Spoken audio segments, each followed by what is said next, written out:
This is another new Black World Order TV Productions. Chopper.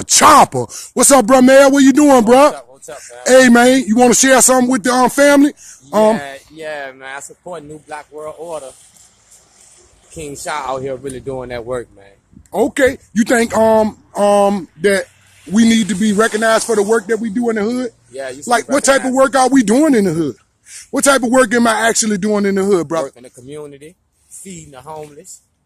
You're doing a whole lot. Teaching, writing books.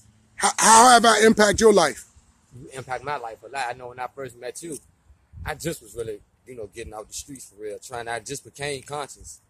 And, one of our brothers, my Brotherhood, introduced me to you. I know I came downtown every day. This was before we was at the transfer station right down, downtown, 9th Street, where I be out there teaching and doing my stuff at.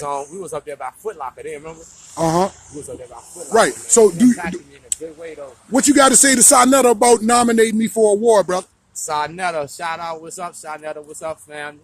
I think Brother Shah, King Shah, New Black World Order need to get nominated, man. No doubt. I appreciate that, family. No doubt. Hotel. This has been another New Black World Order TV Productions. Chopper.